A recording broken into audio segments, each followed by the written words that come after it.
नमस्कार दोस्तों। आज की वीडियो में हम जानेंगे जो जरीब से जमीन कैसे नापा जाता है। तो ये जानने से पहले जरीब से जमीन कैसे नापा जाता है ये जानने से पहले हम कुछ जरीब के बारे में जानकारी हासिल कर लेते हैं, ताकि आपको जरीब को समझने में कोई भी डाउट ना हो। तो वीडियो बहुत ही इंटरेस्टेड है, बहुत ही काम का है, तो इस वीडियो में अंत तक बने रहें ताकि इसमें जो भी कुछ बताया जाए वो सब कुछ आपको आसानी से समझ में आ सके। तो दोस्तों आज हम बात करेंगे गुंटरी जरीब का, क्योंकि हम लोग जब नापी करते हैं टोटल जरीब 4 प्रकार का होता है, लेकिन आज जो हम बात करेंगे गुंटड़ी जरीब का। ठीक है, तो गुंटरी जरीब का सबसे पहले हम बात कर लेते हैं। जो इसका आविष्कार, गुंटरी जरीब का जो आविष्कार 1620 ईस्वी में एडमंड गंटर नामक एडमंड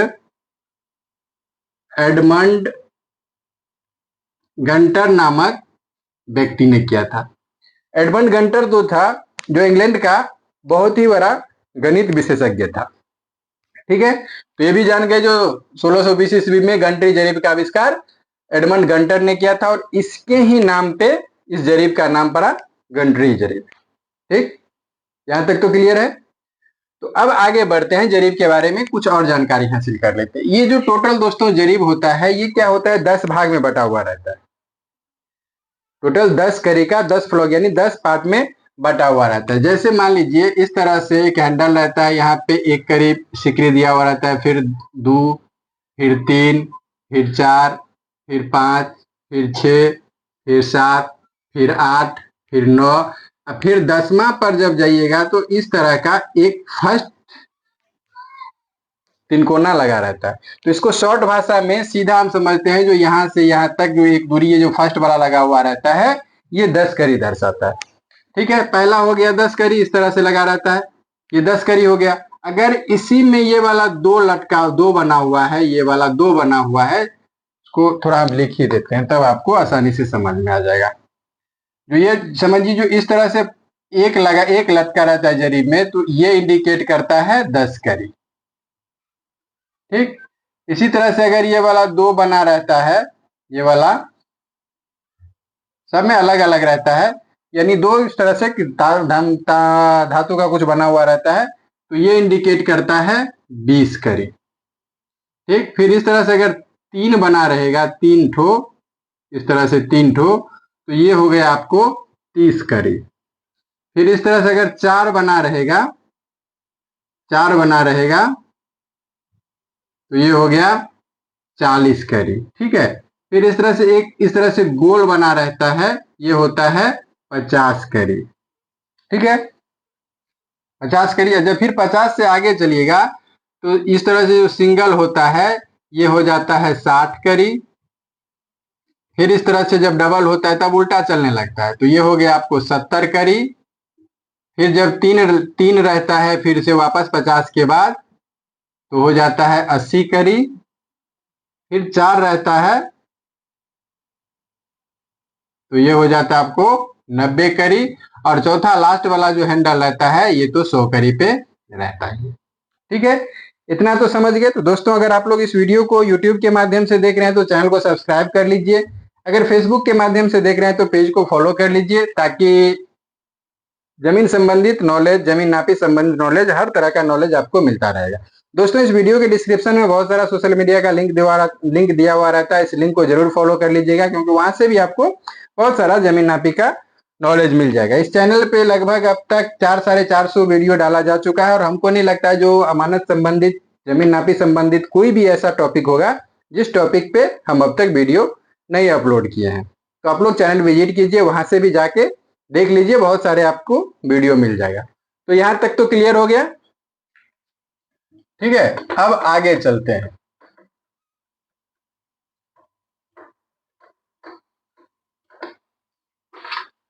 अब इसका आगे चलते हैं। जो एक कड़ी 100 कड़ी बराबर 100 कड़ी बराबर होता है दोस्तों, 100 कड़ी बराबर होता है एक जरीब।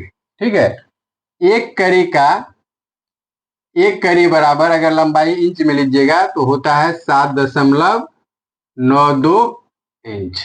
ठीक है, अगर एक करी को आप लोग फीट में लीजिएगा तो ये हो जाएगा 0.66 फीट। अगर इसी को एक करी को गज में लीजिएगा तो एक करी बराबर हो जाएगा 0.22 गज। ठीक, अब 100 जरी बराबर 100 करी बराबर यानी एक जरी बराबर ध्यान दीजिएगा तो हो जाएगा आपको 66 फीट और 100 करी बराबर हो जाएगा आपको 22 गज। ठीक, इतना भी क्लियर है। ये सब जानकारी आपको जरीब संबंधित जानकारी है, हम आपको बता देते हैं। ठीक है, ये सब क्लियर हो गया। अब चलिए, अब हम पता करते हैं जो प्लॉट जमीन का जो नापी होता है वो हम कैसे करेंगे। ठीक है, अगर जरीब से हम किसी भी प्लॉट का नापी कर रहे हैं तो उसका नापी हम कैसे करेंगे, चलिए अब इस पे हम चर्चा करते हैं। ठीक, तो देखिए, मान लीजिए कोई एक इस तरह का हमारे पास एक प्लॉट है। ठीक है, इस तरह का कोई एक प्लॉट है। जो एक मेर है, उत्तर बरिया मेर है 100 करी। ठीक, ये पूरब है 50 करी, पश्चिम है मान लीजिए 110 का, उत्तर है 110 करी और पश्चिम भी है मान लीजिए 40 करी। तो इसको हम डिसमल के साथ साथ कट्ठा धूर में भी आज हम नापी करके देखेंगे जो ये जमीन एक्चुअली में कितना हो रहा है। तो दोस्तों, वीडियो बहुत ही ज्ञानवर्धक है, आपसे रिक्वेस्ट है कि वीडियो में अंत तक बने रहें, वीडियो को स्किप करके मत देखें। तो सबसे पहले दोस्तों इस प्लॉट का हम क्षेत्रफल निकालें। तो क्षेत्रफल निकालने के लिए हमको क्या करना पड़ता है, जो आमने सामने वाले मेर का अनुपात निकालना पड़ता है। तो चलिए, इसका आमने सामने वाले मेर सबसे पहले हम उत्तर और दक्षिण लिख लेते हैं। ठीक है, तो उत्तर कितना है 110 करी और दक्षिण है 100 करी। ठीक, दोनों को जोड़ दीजिएगा तो 210 करी होगा, इसको आधा कीजिएगा तो 105 करी हो जाएगा। इसी तरह पूरब और पश्चिम को भी हम लिख लेते हैं, आमने सामने वाला मेर पूरब पश्चिम भी है।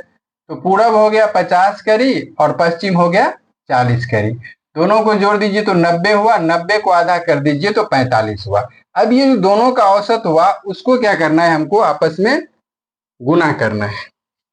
तो गुना कर देते हैं, तो 105 गुने 45 बराबर ये हो गया आपको 4725, क्योंकि दूरी करी में है तो ये हो गया 4725 वर्ग करी। ठीक है, अब यहां से जब हम कट्ठा धूर निर्धारित करेंगे तो इस चीज को ध्यान से देखिएगा आप लोग, ये समझना आप लोग के लिए बहुत जरूरी हो जाता है। ठीक है, तो सब अगर इसको सबसे पहले हम डिसमल में नापें तो आराम से नाप सकते हैं। जो देखिए 1000 वर्ग करी बराबर 1000 वर्ग करी बराबर 1 डिसमल जमीन होगा। ठीक है, 1000 वर्ग करी बराबर 1 डिसमल जमीन होगा। तो इस टोटल प्लॉट का डिसमल बराबर कितना हो जाएगा, जो कुल रकबा हमारा है कितना 4725, और हम जानते हैं जो 1000 वर्ग करी बराबर 1 डिसमल होता है, तो इसमें हम 1000 से भाग दे देंगे। तो ये जो रकबा होगा ये 4.72 डिसमल हो जाएगा। अब यहाँ ध्यान दीजिए, जो ये जो रकबा अभी डिसमल में आया है 4.72 डिसमल, ये रकबा एकदम पूरे जहां भी जमीन का नापी होता है इंडिया में, इस जमीन का रकबा इतना ही होगा 4.72 डिसमल। अब इसमें कितना कट्ठा धूर होगा ये क्या होगा, लग्गी के हिसाब से चेंज होते रहेगा। 1 डिसमल तो फिक्स है जो 1000 वर्ग करी होगा, लेकिन 1000 वर्ग करी बराबर कितना धूर होगा ये सब जगह लग्गी के हिसाब से अलग अलग निर्धारित है। तो दोस्तों देखिए, सर्वे के समय क्या हुआ, जो 4.5 हाथ से लेके 10, 11, 11.5 हाथ तक का लगभग लग्गी चलाया गया। तो जहां पे जिस एरिया में जिस तरह का लग्गी चला उस तरह से क्या हुआ, जो डिसमल का मान, एक डिसमल में कितना धूर होगा, एक कट्ठा में कितना डिसमल होगा, ये चेंज होते गया। तो आज हम कोई एक लग्गा ले लेते हैं। जैसे मान लीजिए हम आपको 6.5 हाथ का लग्गा लेके समझाते हैं। मान लीजिए जिस एरिया में हम अभी प्लॉटिंग नापी कर रहे हैं उस एरिया में 6.5 हाथ का लग्गी चला। ठीक, तो 6.5 हाथ के लग्गी से आज हम देखेंगे जो ये प्लॉट कितना कट्ठा कितना धूर हो रहा है। और 6.5 हाथ क्या, हम जो तरीका बता रहे हैं उससे आप किसी भी हाथ का लग्गी यूज कीजिएगा तो आपको कोई दिक्कत नहीं होगा। ठीक है, तो इसको ध्यान से देखिए। तो सबसे पहले 6.5 हाथ लिखा हुआ है ना, तो 6.5 हाथ को ही हम तोड़ते हैं। 6.5 हाथ गुने हाथ, एक हाथ होता है 18 इंच का, तो इसको हम 18 से भाग दे देते हैं, बटा ये दूरी करी में है। तो करी में क्या होता है, जो एक करी बराबर 7.92 इंच होता है। ये चूंकि हम इंच में लिए हैं तो एक करी बराबर 7.92 इंच होता है। तो इसको इतना ये सूत्र बैठ गया। तो आपके इधर अगर 5 हाथ का लगी चल रहा होगा तो यहाँ पे 5 दीजिएगा, 8 हाथ का चल रहा होगा तो यहाँ पे 8 दीजिएगा। अब इसको हम लोग तोड़ते हैं। तो 6.5 गुने 18 भागा 7, 7.92, ये हो गया दोस्तों 14.77 कड़ी हो गया। ठीक है, एक कड़ी का लंबाई। अब लग्गी का मतलब क्या होता है, जो आप चारों तरफ से एक लग्गी नाप लीजिए तो ये क्या हो जाएगा, एक धूर जमीन हो जाएगा। ठीक है, यानी इसका हर एक लग्गी इतना 14.77 कड़ी का हो गया, तो इतना एक लग्गा चारों तरफ घुमा के नाप दीजिए तो ये आपको क्या हो जाएगा, एक धूर जमीन हो जाएगा। यानी ये एक अगर नापिएगा तो वर्गाकार क्षेत्र हो जाएगा। तो वर्गाकार क्षेत्र का रकबा ही निकालने के लिए, क्षेत्रफल निकालने के लिए हम क्या निकालेंगे, भुजा स्क्वायर।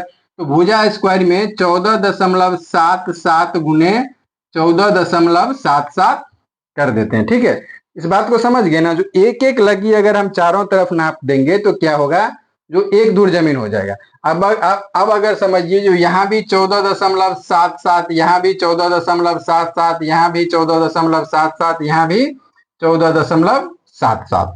ठीक, तो ये वर्गाकार क्षेत्र हो गया। तो वर्ग का क्षेत्रफल भुजा स्क्वायर होता है, इसके लिए हम यहाँ पे 14.77 गुने 14.77 कर दिए। तो 14.77 गुने 14.77, यानी ये हो गया दोस्तों 218.16, यानी 16 मान के चलिए। ठीक है, 218.16 वर्ग करी। ये देखिए कहीं कहीं पे क्या होता है, जो आप एक चीज ध्यान से देखिए, मोबाइल में भी आप लोग गुना करके देखिएगा। तो 6.5 गुने 18 भागा 12, 6.5 गुने 18 भागा 7.92 और गुने आ गया 14.77, 2 हम ले लेते हैं, 14.77 तो ये 218.22 करके आता है। हम 2 अंक लिए तो 218.16, तो इतना वर्ग करी बराबर हो जाएगा एक धूर।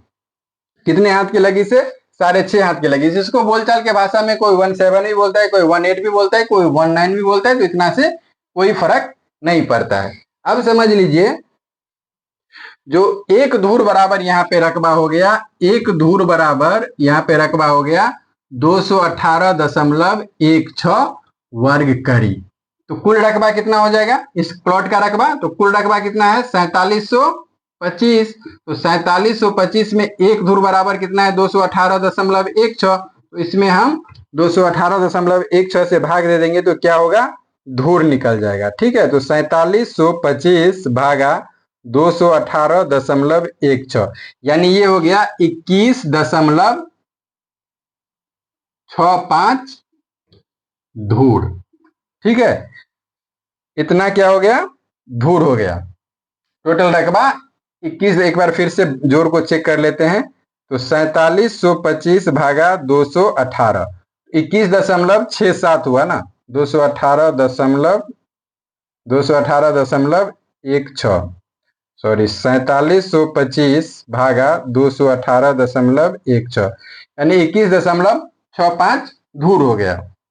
ठीक है, तो इसको अगर कट्ठा दूर में तोड़ेंगे तो 20 दूर बराबर 1 कट्ठा होता है। तो 1 कट्ठा बचा, 1 दूर बचा 6.5, तो 6.5 को अगर हम 6.25 से भाग दे देंगे तो ये कनमा निकल जाएगा, 10.5 कनमा। अगर आप लोग इधर धुरकी चल रहा होगा तो 20 धुरकी बराबर 20 धुरकी बराबर 1 दूर होता है, उसके हिसाब से सेट कर लीजिएगा। फिलहाल हम कनमा निकालें तो इस प्लॉट का रकबा हो गया 1 कट्ठा 1 दूर 10.5 कनमा। कनमा निकालने के लिए हम क्या किए, जो पॉइंट के बाद वाला जो अंश बचा जो 65, इसमें हम क्या किए, जो 6.25 से भाग दे दिए तो ये कनमा निकल गया। तो इस तरह से दोस्तों लग्गी के हिसाब से हर जगह क्या होता है, अलग अलग रकबा होता है। अगर यहीं पे मान लीजिए 7 हाथ का लग्गी चलता, 8 हाथ का लग्गी चलता तो रकबा कुछ और हो जाता। तो इस तरह से अगर आपके इधर कितने भी हाथ का लग्गी चल रहा होगा तो इससे आप आसानी से तोड़ सकते हैं। तो दोस्तों आज की वीडियो में सब कुछ हम समझ गए, जो जमीन को कैसे नापा जाता है, जरीब के बारे में भी समझ गए। तो वीडियो कैसा लगा कमेंट में जरूर बताइएगा। वीडियो अगर अच्छा लगा हो तो लाइक शेयर जरूर कर दीजिएगा। मिलते हैं फिर नेक्स्ट वीडियो में, तब तक के लिए जय हिंद जय भारत।